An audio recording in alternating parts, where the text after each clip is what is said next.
নমস্কাৰ এণ্ড স্বাগতম জনাইছোঁ আমাৰ অন্য এটি ভিডিঅ'লৈ। ভিডিঅ'টোত আমি আলোচনা কৰিম আমাৰ যি ছ'চিয়েল ছায়েন্সৰ ক্লাছ 7ৰ চিৰিজ চলি আছিল ইয়াৰে 29 নম্বৰ ভিডিঅ'টোৰ প্ৰথম কুৱেশ্যনটো হ'ব ভাৰতৰ উপৰাষ্ট্ৰপতি কোন সদনৰ সভাপতি? ভাৰতৰ উপৰাষ্ট্ৰপতি কোনটো সদনৰ সভাপতি বুলি সুধিছে। ইয়াৰ ৰাইট এনচাৰটো হৈ যাব অপশ্যন নম্বৰ বি ৰাজ্যসভা। উপৰাষ্ট্ৰপতি ৰাজ্যসভাৰ সভাপতি। নেক্সট কুৱেশ্যন ৰাজ্যসভাৰ প্ৰথমগৰাকী সভাপতি কোন আছিল? ৰাজ্যসভাৰ প্ৰথমগৰাকী সভাপতি কোন আছিল বুলি সুধিছে। ইয়াৰ ৰাইট এনচাৰটো হৈ যাব option number C doctor Sarvepalli Radhakrishnan. Doctor Sarvepalli Radhakrishnan আছিল ৰাজ্যসভাৰ প্ৰথমগৰাকী সভাপতি। নেক্সট কুৱেশ্যন ৰাজ্যসভাৰ প্ৰথমগৰাকী উপসভাপতি কোন আছিল? ৰাজ্যসভাৰ প্ৰথমগৰাকী উপসভাপতি কোন বুলি সুধিছে। ইয়াৰ ৰাইট এনচাৰটো হৈ যাব অপশ্যন নম্বৰ এ এছ.বি. কৃষ্ণমূৰ্তি ৰাও। এছ.বি. কৃষ্ণমূৰ্তি ৰাও আছিল ৰাজ্যসভাৰ প্ৰথমগৰাকী উপসভাপতি। নেক্সট কুৱেশ্যন ভাৰতৰ সংবিধানৰ কোন অনুচ্ছেদত ৰাজ্যিক বিধানমণ্ডলৰ ব্যৱস্থা কৰা হৈছে? ৰাজ্যিক বিধানমণ্ডলৰ ব্যৱস্থাৰ বিষয়ে কোনটো অনুচ্ছেদত উল্লেখ আছে বুলি সুধিছে। ইয়াৰ ৰাইট এনচাৰটো হৈ যাব অপশ্যন নম্বৰ চি অনুচ্ছেদ 168। ভাৰতীয় সংবিধানৰ অনুচ্ছেদ 168ত ৰাজ্যিক বিধানমণ্ডলৰ বিষয়ে উল্লেখ আছে। নেক্সট কুৱেশ্যন বিধানসভা ৰাজ্যিক বিধানমণ্ডলৰ কোন সদন? বিধানসভাক ৰাজ্যিক বিধানমণ্ডলৰ কোনটো সদন বুলি কোৱা হয়? ইয়াৰ ৰাইট এনচাৰটো হৈ যাব অপশ্যন নম্বৰ বি নিম্ন সদন। ৰাজ্যিক বিধানমণ্ডলৰ নিম্ন সদন হ'ল বিধানসভা আৰু উচ্চ সদন হ'ল বিধান পৰিষদ। নেক্সট কুৱেশ্যন বিধানসভাৰ সদস্যসকলক কি বুলি কোৱা হয়? বিধানসভাৰ সদস্যসকলক কি বুলি জনা যায়? ইয়াৰ ৰাইট এনচাৰটো হৈ যাব অপশ্যন নম্বৰ বি MLA। বিধানসভাৰ সদস্যসকলক MLA অৰ্থাৎ বিধায়ক বুলি কোৱা হয়। নেক্সট কুৱেশ্যন বিধানসভাৰ সদস্য হ'বলৈ ন্যূনতম বয়স কিমান হ'ব লাগে? বিধানসভাৰ সদস্য হ'বলৈ কিমান বছৰ বয়স হ'ব লাগে বুলি সুধিছে। ইয়াৰ ৰাইট এনচাৰটো হৈ যাব অপশ্যন নম্বৰ চি 25 বছৰ। বিধানসভাৰ সদস্য হ'বলৈ হ'লে 25 বছৰ বয়স হ'ব লাগে। নেক্সট কুৱেশ্যন বিধানসভাৰ কাৰ্যকাল সাধাৰণতে কিমান বছৰ? বিধানসভাৰ কাৰ্যকাল কিমান বছৰ বুলি সুধিছে। ইয়াৰ ৰাইট এনচাৰটো হৈ যাব অপশ্যন নম্বৰ বি 5 বছৰ। বিধানসভাৰ কাৰ্যকাল হ'ল 5 বছৰ। নেক্সট কুৱেশ্যন বিধানসভাৰ অধিৱেশন আহ্বান কোনে কৰে? বিধানসভাৰ অধিৱেশন কোনে আহ্বান কৰে বুলি সুধিছে। ইয়াৰ ৰাইট এনচাৰটো হৈ যাব অপশ্যন নম্বৰ চি ৰাজ্যপাল। ৰাজ্যপালে বিধানসভাৰ অধিৱেশন আহ্বান কৰে। নেক্সট কুৱেশ্যন বিধানসভাৰ স্পীকাৰক কোনে নিৰ্বাচিত কৰে? বিধানসভাৰ অধ্যক্ষক কোনে নিৰ্বাচিত কৰে বুলি সুধিছে। ইয়াৰ ৰাইট এনচাৰটো হৈ যাব অপশ্যন নম্বৰ চি বিধানসভাৰ সদস্যসকলে। বিধানসভাৰ নিৰ্বাচিত সদস্যসকলে বিধানসভাৰ অধ্যক্ষ অৰ্থাৎ স্পীকাৰক নিৰ্বাচিত কৰে।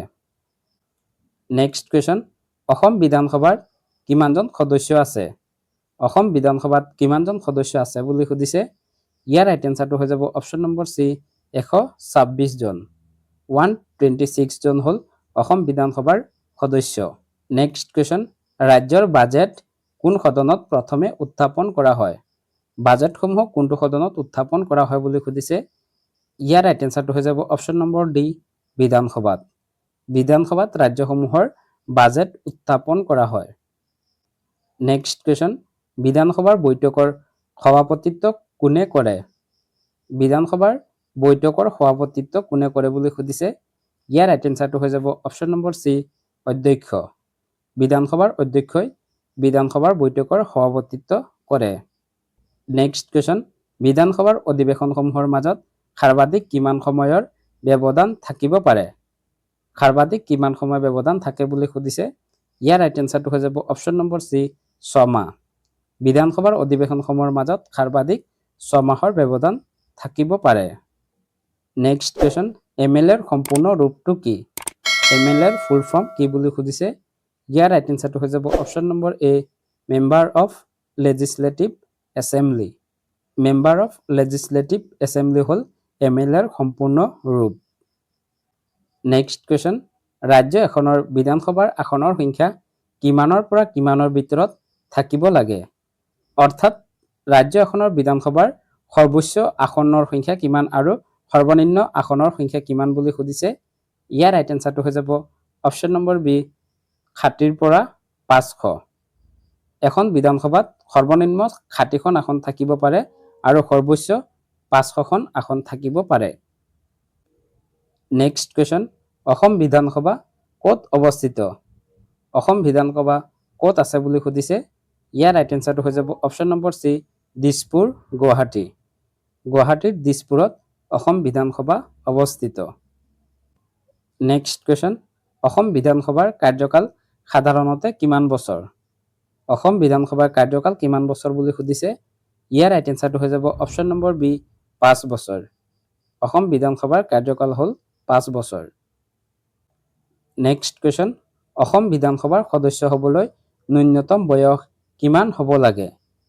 বিধানসভাৰ সদস্য হ'বলৈ ন্যূনতম কিমান বছৰ বয়স হ'ব লাগে বুলি সুধিছে। ইয়াৰ ৰাইট এনসাৰটো হৈ যাব অপশ্যন নম্বৰ চি 25 বছৰ। 25 বছৰ হ'ব লাগে বিধানসভাৰ সদস্য হ'বলৈ।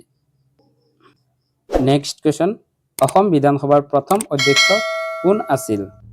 অসম বিধানসভাৰ প্ৰথমগৰাকী অধ্যক্ষ কোন বুলি সুধিছে। ইয়াৰ ৰাইট এনসাৰটো হৈ যাব অপশ্যন নম্বৰ চি বসন্ত কুমাৰ দাস। বসন্ত কুমাৰ দাস আছিল অসম বিধানসভাৰ প্ৰথমগৰাকী অধ্যক্ষ। এইখিনি আছিল আজিৰ আমাৰ 829 নম্বৰ ভিডিঅ'টোত আলোচনা কৰিবলগীয়া most important question and answer. যদি ভিডিঅ'টোত কিবা ভুল হয় সেই ভুলটো কমেণ্টত আঙুলিয়াই দিবলৈ নাপাহৰিব। ইয়াৰ পিছত আজিৰ আমাৰ কুৱেশ্যনটো হ'ব, ভাৰতীয় সংসদৰ নিম্ন সদনক কি বুলি কোৱা হয়? ইয়াৰে 4টা অপশ্যন দিয়া আছে। অপশ্যনখিনিৰ ভিতৰত আপোনালোকে ৰাইট এনসাৰটো কমেণ্টত জনাব। আৰু যদি ইয়াৰ এনসাৰটো আপোনালোকে জানিব বিচাৰে তেতিয়াহ'লে ইয়াৰ আগৰ অৰ্থাৎ 28 নম্বৰ ভিডিঅ'টোত আমি এই কুৱেশ্যনটোৰ বিষয়ে আলোচনা কৰিছোঁ। যদি সেই ভিডিঅ'টো আপোনালোকে চোৱা নাই তেতিয়াহ'লে ডেছক্ৰিপশ্যনত ভিডিঅ'টোৰ লিংক দিয়া থাকিব, তাৰ পৰা গৈ ভিডিঅ'টো চাব পাৰিব আৰু এই কুৱেশ্যন এনসাৰটো জানি ল'ব পাৰিব। যদি ভিডিঅ'টো এতিয়ালৈকে চাই আছে তেতিয়াহ'লে ভিডিঅ'টো এটি লাইক কৰি চেনেলটো ছাবস্ক্ৰাইব কৰি যাবলৈ নাপাহৰিব। ভিডিঅ'টো শেষলৈ চোৱাৰ বাবে ধন্যবাদ। জয় আই অসম।